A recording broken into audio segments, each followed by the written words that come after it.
You ever have those mornings where you walk into the shop, flip the lights, and just realize you're living in a science fiction novel? I was looking at a set of blueprints this morning, actual paper ones, and I felt like I was holding a stone tablet. Well, considering you still use a flip phone half the time, Tiger, I'm surprised you aren't carving those blueprints into the drywall with a chisel. Hey now, that flip phone is drop proof. But seriously, we're looking at the 2026 landscape today, and it is moving at a clip that makes my head spin. We've got AI taking over the drafting table, welding research that sounds like it belongs on a space station, and the weird reality that being a good woodworker today means being a halfway decent filmmaker too. It's a lot to juggle, but honestly, if the tech can take the boring stuff off our plates, I'm all for it. I mean, you've spent how many years complaining about the geometry tax of custom fabrication? My whole life. Look, anyone who's ever had to quote a job knows the pain. You spend 3 hours modeling a beautiful 3D assembly, and then you realize you've got to spend another 6 hours making 2D drawings so the guy on the water jet knows what the heck he's looking at. It's a repetitive, soul-sucking slog. But have you seen this draft date stuff? Is that the AI that turns the 3D models into production drawings? It sounds a little too good to be true. Does it actually get the tolerances right, or does it just guess? It's surprisingly sharp. It's like having a very fast, very quiet intern who doesn't drink all your coffee. It handles the annotations and the dimensioning automatically. Instead of me sitting there clicking lines until my eyes cross, the AI looks at the model and spits out a production-ready blueprint. It's going to shave days off the quoting process for small shops. It lets you get back to the actual making, which, let's be honest, is the only reason we're in this business. Okay, I'll give you that one. But what about Mastercam Copilot? I saw you playing with the voice commands earlier. You looked like you were trying to talk to a ghost. I felt like I was in Star Trek. I'm standing there by the mill, and instead of digging through submenus with greasy fingers to change the feed rate, I just said, hey, back off the spindle speed by 10%. And it just did it. Did it actually understand your accent? Because sometimes I barely do. Surprisingly, yes. It didn't even flinch at my mumbled craftsman dialect. It's the logic behind it that's the real kicker, though. It understands the material properties. It's not just a voice trigger. It's an assistant that knows if you're about to melt a tool bit because you're being impatient. Speaking of not melting things, we should talk about the trades path this week. The AWS, American Welding Society, is putting out some pretty heavy-duty research for the 2026 professional program. Man, welding is one of those things where people think it's just a steady hand and a dark mask. But we're getting into the molecular weeds now. We're talking metallurgy and structural integrity at a level that's usually reserved for lab coats. If you're heading to FabTech this year, that's where the high-level secrets are hidden. You always say that the difference between a glue stick welder and a pro is the education. It really is. I've seen guys who can lay a bead that looks like a row of dimes, but they don't know why the metal is cracking 2 inches away from the weld. They don't understand the heat-affected zone.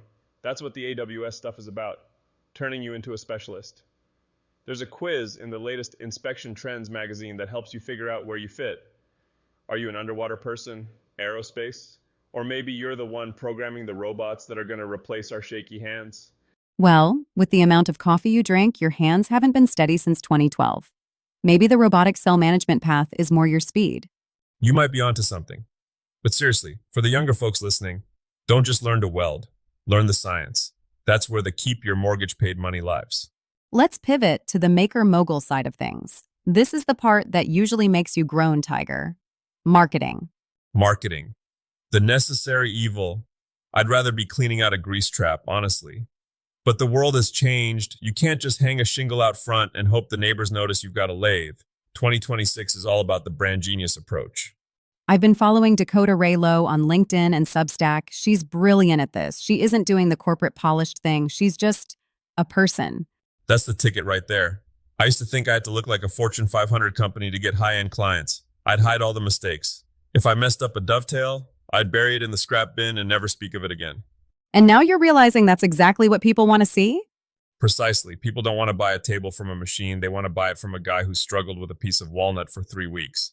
When you show the oops moments, the time the router bit slipped or the finish turned cloudy because you got impatient, you aren't showing weakness. You're showing that you're a real human. It builds a kind of trust that a glossy brochure just can't touch. It's the sales funnel concept, but for makers. You get them in with the relatable YouTube shorts or the messy shop photos, and you lead them to the high-end custom work. You don't have to be Russell Brunson, but you should probably learn a thing or two from him. Exactly. Authenticity is the only currency that isn't being devalued right now. If you're a maker, stop trying to be a brand and just start being a source. All right, let's get into the DIY mastery stuff. We've got a deadline coming up. Mother's Day isn't that far off. Don't remind me, I'm already behind. But look, if you're looking for a project that won't break the bank but will definitely earn you some favorite child points, get on the scroll saw. A scroll saw project? That feels a bit elementary school for you, Tiger. Don't knock the scroll saw. It's the ultimate test of finesse, making a delicate heart-shaped cutout with an intricate mom script inside. That takes a level of blade control that'll make a grown man sweat. It's not about the wood, it's about the patience. It's a great way to spend a Saturday morning, and it beats buying a generic card that's just going to end up in the recycling bin. Fair enough. And I see you finally got that DeWalt DCF887N for the shop kit. Oh man, that impact driver is the bread and butter of the workshop. There are flashier tools out there, but that little beast is the one I reach for when I just need something to work. It's got that perfect balance, enough torque to drive a 6-inch lag bolt, but enough control that you won't snap a brass screw if you're careful. If you're building a home kit, that's the Desert Island tool right there. You're also doing that 5S organization thing again, aren't you? I saw the blue tape on the floor. Stop judging me. I watched a video on shop efficiency, and it claimed an organized space saves 20% of your time. I spent 3 hours looking for my favorite 1/4 inch collet wrench last week. 3 hours! If I had a dedicated home for that wrench, I'd be 3 hours closer to a nap right now.